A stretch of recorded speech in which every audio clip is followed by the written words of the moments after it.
ក្តៅទៀតហើយតាណាវ៉ាតបោះសម្ដីដូចនាំភ្លើងក្រោយដឹងថាពេជ្រវតីស្រាវឌីចូលប្រកួត Miss Universe Cambodia 2025ចាថ្មីនេះលោកណាវ៉ាតចាដែលជាម្ចាស់ស្ថាប័ន MGI ព្រមទាំងជាអ្នកទទួលទិញសិទ្ធិរៀបចំការប្រកួត Miss Universe ចានៅក្នុងឆ្នាំ2025នេះបានបោះសម្ដីគួរឲ្យចាប់អារម្មណ៍មួយ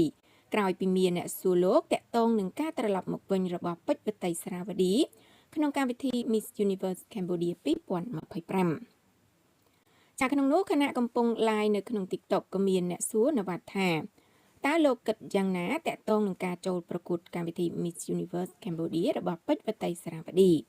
ចាលោកនវ៉ាត់បានឆ្លើយថាលោកមិនគិតអ្វីឡើយគ្រាន់តែគិតថានាងមកធ្វើអ្វីតែយ៉ាងណាក៏ដោយវាគឺជាសេរីភាពអ្នកណាចង់ចូលប្រកួតលោកក៏ហាមមិនបានវាជាសិទ្ធិរបស់មនុស្សម្នាក់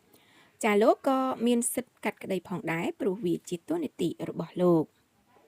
ចាយ៉ាងណាមិញត្រឡប់មកលើកនេះចារបស់ពេជ្រវតីស្រាវឌីក៏កំពុងតែទទួលបានការគាំទ្រពីសំណាក់មហាជន